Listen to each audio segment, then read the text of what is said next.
everybody, and welcome to another edition of Path to the Pinnacles. We are gearing up for day number 3 with the Crown Perth-WINTERBOTTOM Stakes as the feature this week. My name's Tim Walker. It's great to have your company. Also great to have the company of Taylor Cortland and Digby Beecham. TC, to you firstly.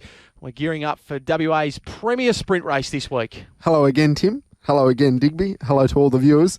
I think there's a very strong argument we can make that this is WA's premier race now, the Winterbottom Stakes. Are you in that boat, Diggers? It's a very, very good race. Yeah, I'm probably leaning that way. I was thinking maybe the Northerly was going to be the race of the Pinnacles, but there's something about the 6 furlongs, weight for age. You get the clashing form lines from the locals up against the East Coast Raiders, and we'll touch on those East Coast Raiders because Valana has a huge role to play, you would think. Well, on the menu today, we will have a look at the Crown Perth-WINTERBOTTOM Stakes first and foremost before we get stuck into the AJ Scale Cup, thanks to GLENROY Chaff, and the TABTOUCH-SIR ERNEST LEE-STEERE Classic over the 1,400 metres. A few 3-year-olds on the backup from last week's WA Guineas. But we will start with our feature event, the Group 1 $1.5 million Crown Perth-WINTERBOTTOM Stakes, and we'll have a look at some of the key players here in this TABTOUCH market. Your favourite at $4.80 is Rothfire for Robert Heathcote and Damien Oliver. Both of them have won Winterbottoms in the past. Valana is at $6, as is Elite Street. This will test you at $10. Pulele is at $11. Miss Kentucky is at that quote as well. The Astrologist, how good was that vision of William Pike aboard the Astrologist having a spin around Ascot earlier on in the week? He's at $12. My Bellarmé, $13. It is $23 and upwards the rest, and that's headed by Red Can Man, who's been crippled by the barrier draw. Let's have a look at the speed map, and in a Group 1 over 1,200 metres TC, you'd expect there'd be plenty of speed. The more I look at it, I don't think there's a heap of speed, but having said that, I'm not very confident about the map here in the Winterbottom. I think Rothfire leads. I just don't think Indian Pacific and Red Can Man coming across from the outside are going to be overly urgent to lead, making Damien Oliver hand up. The Astrologist and Snipperucci are probably your next pair. They'll get great runs. This will test you probably in the first 6 settling. I'm not sure Massimo where he gets from the draw, 1,200 metre speed. Whether or not he has that is my question. Midfield, Bo Rossa, Hot Z, Elite Street, Pulele, Kiss on All Four Cheeks, Miss Kentucky, they're all going to have to go back. How the first 3 sets up in the Winterbottom, I think that's the intriguing part about the speed map. It's a really intriguing speed map, and are we in agreement, though, there's a 3-4 deep line? Yeah, absolutely. There has to be. So, therefore, you would think the backmarkers, as much as they are going to be spotting their rivals a few lengths turning for home, clearly Graceful Girl was doing exactly that 12 months ago, they're going to get a look in the straight. And sometimes, if you are a backmarker, you want to be drawn mid to high as opposed to mid to low. Well, one horse that won't need to worry about being in a 3-deep line, you wouldn't think, is Rothfire. He's the favourite. He drew beautifully in barrier at number 3. Robert Heathcote having won it with buffering a couple of times previously. Damien Oliver with Voodoo Lad back in 2018. He's the $4.80 favourite. He's competed against some of the big boys and girls in the sprinting ranks here, and he's the deserved starting point for the Winterbottom this year, Diggers. He is from that low gate. There's no doubt about that. It's interesting because TC's of the view that he can lead, and I'm probably sort of siding with you a little bit. The interesting one for me is Snipperucci. Like, she dead set leaves the machines like a rocket, and Jason Brown is a renowned front-running rider. That might not be such a bad thing for Rothfire. He can just perhaps breeze if she pings them, and he can just get his breathing right and turn for home and give a kick, because he's going to be strong at the end of 1,200, you would think, Taylor. Comes out of the classic there, the sprint race on Champions Day there at Flemington. The form reads really well. Was a first-up winner. We know how much promise he showed as a younger horse before a little bit of a setback. Started favourite in a Moya Stakes at Moonee Valley, so I can understand the market siding with him. Having said that, he does need to turn around a margin on the Astrologist last start, although we know the talk around the Astrologist is probably better down a straight. But having said that, that's my small query, the Astrologist beating him home last start. Valana won the Hunter, and this is very quickly turning into a serious race. Lost and Running won it last year. Valana this year, he's a serious horse. Love the Golden Eagle form. $6 he is with TABTOUCH at the moment, TC. And Jamie Carr aboard in the Godolphin Blue. This is a really live chance in the Winterbottom this weekend. I'll give it away. Valana's my on topper. We'll need a little bit of luck, but as Diggers mentioned, the 3-4 wide line, I think that's where Valana sets up. Watching his replays, just love the way he travels, and then the jockey's able to hit a button and he just goes bang and can finish off. Whether or not he's able to do that at 1,200 metres at his absolute best, I'm not too sure, but absolutely love all the talk around this horse. From the camp this week, he's settled in beautifully, working well. We spoke to Nassim Dilmi a week ago on the Sports Daily.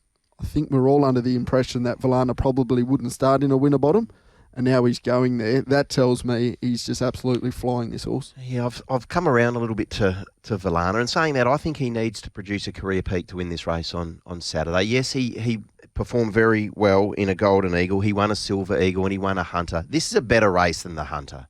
Make no mistake about that. These are weight for age sprinters at 1,200 metres. In the Congo, 3-year-old, good horse. Yep, absolutely tough. Don't get me wrong, it was a fast run race. This is his biggest test today. I'm really firm in that. Can he achieve something that he hasn't done before and win a Group 1? Yes, he can. The market says so. Godolphin are really bullish. They're outstanding judges. I think that the top end of the Hunter is the equal of the Winterbottom at the very least. The Hunter, don't make no mistake, it is a race that it could stack up, and we could be looking at Valana as that being the launching pad for this bloke becoming an absolute superstar. Well, in the Congo ran second in the Sydney Stakes. We know that's a consolation for the Everest, so that's really good form lines. And I think Valana, along with My Bella May, naturally being the 3-year-old, they're the horses in this field I don't think have reached their ceiling just yet. Yep. We don't know where that ceiling is. Elite Street reached his ceiling a couple of years ago by taking out the Winterbottom Stakes. He was third in it last year, and we know that on that day it didn't work out for him behind the Bob and Sandra Peters pair. This time around, had the first up run, fourth in the Colonel Reeve Stakes this weekend. Can he add a second Winterbottom? I'd love to see him do it. I really would. I'm an unashamed admirer of this horse. I just watched that Colonel Reeves run TC and I was left a little bit underwhelmed. Yeah, so was I. He clearly wasn't in the right part of the track that day. It was an on-speed day. He was wide, but I think he was entitled to finish off a little bit better. Miss Kentucky was better than him, albeit he does meet all those horses that he met on that day better at the weights. Now he's second up. You'd think he should take improvement from that first up effort. But yeah, I'm with you. I would have liked to have seen a little bit more first up. Well, this will test you. Won that race. She won the Colonel Reeves. She's been magnificent. It's only been Miss Kentucky that's beaten her this campaign. He has to be respected. The Mitchell Pateman trained mare now. Can she win a Winterbottom? Well, if you'd asked me that 5 weeks ago, I would have said absolutely not. She still needs to tick the 1,200 metre box at weight for age in this calibre of opposition, in this company. She's won once, I think, over the 1,200 from 5 goes. But she's never gone any better. Mitchell's done a super job with her. She's going to get a lovely run, and the hot speed is no deterrent. No, the faster they go, the better for her. This will test you. Even now, Mitch says she's better with a sit now. So that's how far this horse has come. She was absolutely brilliant early in her career when taking the lead, sprinting away from opposition. I think the way the race works out from gate 9, I think she's going to get a beautiful run. I think she'll find some cover in that 3 deep line, and from there she's going to get every opportunity. The last horse we'll have a look at is Miss Kentucky. She won both feature races over the 1,000 metres in the lead up to the Crown Perth Winterbottom Stakes. That, of course, being the Crawford and the Prince of Wales Stakes. Barrier 13, it's just about perfect for her. She can blend in, and can she unleash that same turn of foot that we saw a fortnight ago when she was 5th behind This Will Test You in the Colonel Reeves? She's going to have to pull off a very similar run to Graceful Girl, in my opinion. I think she'll be settling in the last 3. That's my small knock, just how much of a start she's going to be giving some of these gallopers. Yeah, she'll be spotting them lengths, absolutely. But she's broken 33 at all 3 runs this time in. Like, she ran a 32 a half 2 starts ago, and even there the other day against the pattern in a fast run 1,100 metres of the Colonel Reeves, she ran 32.86. Like, she's airborne. She just needs to be able to get a fair track and get that card into the race. She may well have the bum of Valana, and then it's going to be game on. Well, honourable mentions to Paleli, the astrologist, My Bella May, Red Can Man, Kiss on All 4 Cheeks is back. There's so many that we could work through. We just picked the top 5 contenders there. And on that basis, gents, it's time to get a little idea on what your numbers might be for Saturday afternoon's feature at 4:45. Well, for the sake of the exercise, 2, 14, 1 and 5, but I've left out 4 or 5 runners there I could easily fit into top 4 calculations. Valana on top, just a horse on the up. Number 14, this will test you. Arguably, maybe gets the run of the race. Number 1, Rothfire is going to make his own luck. And 5, the Astrologist. If you like Rothfire, you need to like the Astrologist. He's going to also get a beautiful run with William Pike on board. So 2, 14, 1 and 5, but don't let me talk you out of any horse you like in a Winterbottom. It's wide open. No, I think you summed it up really well, TC. Look, I'm with Miss Kentucky. I've been with her throughout this campaign. She'll need luck, no doubt. She'll need a fair track, but she's a big price for mine, and I think she'll drift. She's currently, double figures, and she could be a little bit better than that. She might get to $14, $15. So for mine, each way, Miss Kentucky from 2, Valana. Really, really curious to see how he'll measure up.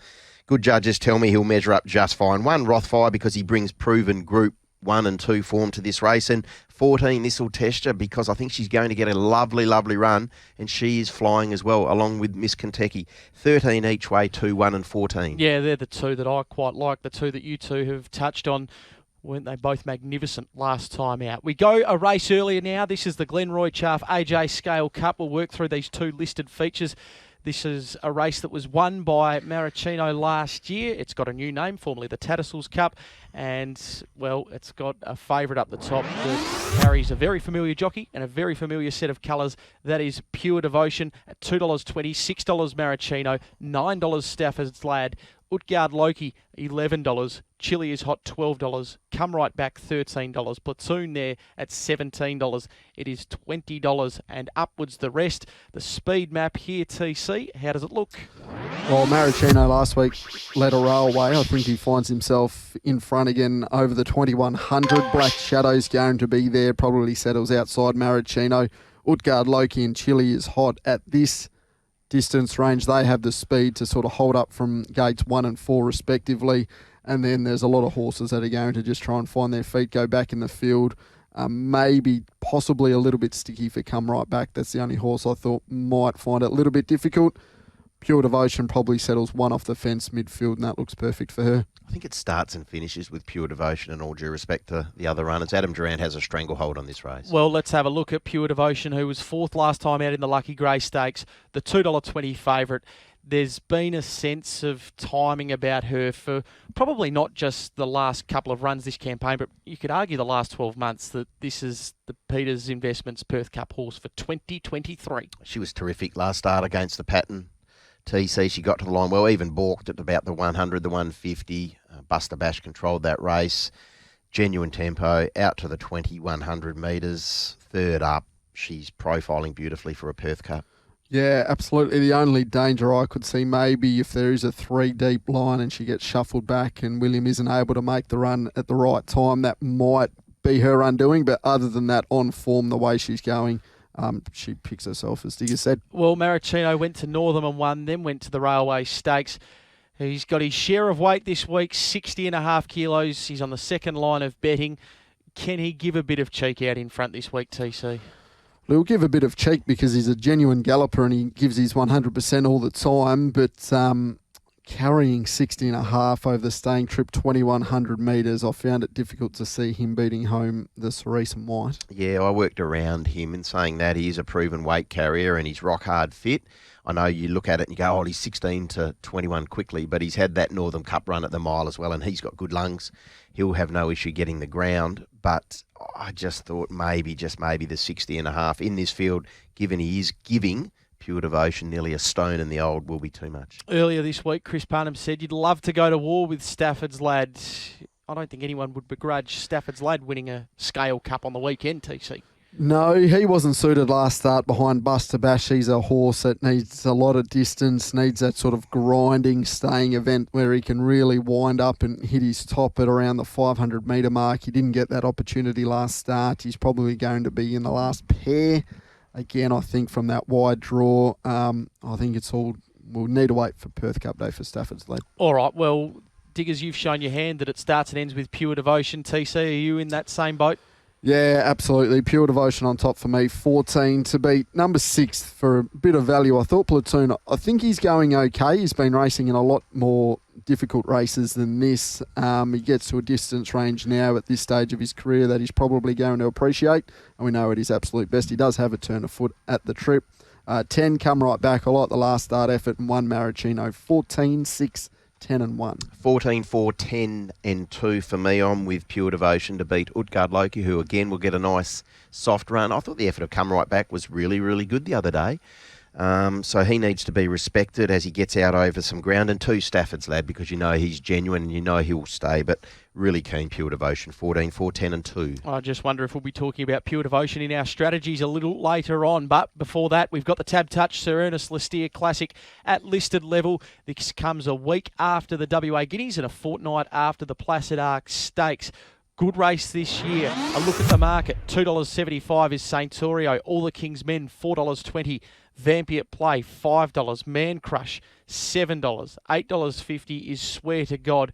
China Spirit won on debut last week at $16. It's $21 and upwards the rest. Let's have a look at the speed map for what's a really good edition of the Sir Ernest LEE-STEERE Classic TC. Well, I'm of the opinion all the King's Men with not a lot of speed in the race might be going forward over the 1,400 metres. We know what happened last start over the 1,600 in a muddling run Guineas. He was pulling. We know a couple of starts ago, his preparation, he found the top and he was successful over the 1,400 metres with Paul Harvey in the saddle. So it's a recipe that's suited. Man Crush probably follows him across. Swear to God and Saintorio get beautiful runs in that second pair with a little bit of cover. Vampy at Play, how far back does she have to go? That's probably a little bit of a question mark for me on the speed map. All the King's Men, I'm interested to see what they do there. I think they can take this race by the scruff of the horns and take it on, hit the front and keep running. All right, well, Saintorio finished third behind Amelia's Jewel and Bustler. We'll be talking about them next week going into a Northerly Stakes you would expect. So the $2.75 favourite for SJ Miller, Brad Parnham aboard here, gents. Is this certainly the starting point, Saintorio, for this week, Diggers? Well, I think so, Tim. And we spoke to SJ this morning on the Sports Daily, and he said, no, the horse has done really well throughout the week after running third last Saturday in the WA Guineas. He was beaten by 2 pretty handy ones in Amelia's Jewel and Bustler. So if he's backed up well and SJ's happy with him from that gate and the run that he is likely to get, he's tough, he makes his own luck. For mine, he's the one that they need to beat. So last week in the Guineas started $17 Saintorio. All the King's Men started $8.50. Was Saintorio that much better a run last start than all the King's Men? So now they've flipped that price around? Well, I think one thing with Saintorio last week, he had to do it from a wide gate. He drew sticky where all the King's Men drew better. On this occasion, Saintorio draws inside all the King's Men. And all the King's Men, for mine, he's very talented, but he's still learning what it's all about. I think Saintorio does things... He does more things right more of the time than all the King's Men. That's all I'm saying. I think all the King's Men's a really nice horse, but he got a bit tuggy there last week, and the pace of the race didn't suit him, which might well be a blueprint for Paul to say, you know what, you're not going to pull today. I'm going to let you roll along a little bit. Well, all the King's Men, let's look at him right now. He's the $4.20 second elect. He was second to Bustler in the Faritha TC, fourth in the Guineas last week. I don't think anyone would begrudge him taking out a listed feature. No, absolutely not. That Faritha run, that's the one that's stuck in my mind. We love Bustler, all three of us sitting here. He's going to be a mighty chance in a Group 1 as a 3-year-old over the 1,800 metres in a week's time. All the King's Men, nothing went right. Back to the 1,400 metres, I'm hoping is a positive. I'm also hoping the 7-day backup might take that little bit of an edge off him and he might race a little bit more tractably. So I sided with all the King's Men over Saintorio. I think there's too much of a price discrepancy. All right, what about Vampy at Play, the filly? What we do with her after the WA Champion Filly Stakes run a fortnight ago. She's on the third line of betting. Stephen Parnham to ride, a $5 elect, Diggers. She's probably going to be getting some of mine at that price. And I think she's got ability. The yard's adamant she's got ability. She hasn't had a great deal of good fortune. I think this is probably going to be the last run she'll have this time in. I'd just like to see her from that gate with 53 on her back have no bad luck. I think she'll chime in. She'll really, she'll be strong late. It's just a matter of whether she can gun down some of those boys who are likely to settle in front of her. Yeah, absolutely. The trial, this preparation suggests she's got plenty of talent. The first up run suggests she had plenty of talent. We haven't seen her best since then. It's becoming a case of how many times can you go back to the well with Vampy at play. I'm on the opposite side of the fence, so I was a little bit disappointed with her run last time in the Champion Fillies. All right, so on that basis, you're leaning to one of the boys up the top, TC. Yeah, absolutely. All the King's men on top, just from a price point of view for mine. 3 to beat 2, Saint Torio. 1 Man Crush should get a beautiful run outside the speed, and 7 Vampy at play. She was very short. Speaking to a man, I won't throw him under the bus too much, but a man from TABTOUCH suggested Vampy at play should be favourite in this market. So I was a little bit surprised on that. Okay, look, I'm 2 Saint Torio from 7 Vampy at play, 3 All the King's Men, and 1 Man Crush with a caveat. He's obviously had a little bit of a setback leading into the Guineas, didn't start. Hopefully he's all okay come the weekend. All right, that takes us to our strategy, and TC has kicked away. He's hit the pinnacles and has really found form. So we'll let him set the agenda here with his $100 play. I'm just going to play it with a straight bat this week. Just $100 on Pure Devotion. All right, Diggers. Okay, I'm $50 Pure Devotion, obviously, in the staying race there on the weekend, and I'm going to have 25 on both Miss Kentucky and also Valana to win the Winterbottom. All right, well, I'm going to have $50 on All the King's Men in the Sir Ernest LEE-STEERE Classic, around that $4 range, and I'm going to have 50 on Miss Kentucky as well, the win in the Crown Perth Winterbottom Stakes. So the $100 straight outs haven't been working for me for the last couple, so that's the way we'll play. Next week on Path to the Pinnacles, gents, it's the running of the Drummond Golf Northerly Stakes. We'll also have a look at the second leg of the Fillies and Mares series, which is the Jungle Dawn Classic. Good luck if you're having a bet this weekend with TABTOUCH on Crown Perth Winterbottom Stakes Day, and make sure you do it responsibly. We'll catch you next week. Join Jim Walker and Digby Beecham on the Sports Daily each weekday morning from 5:30.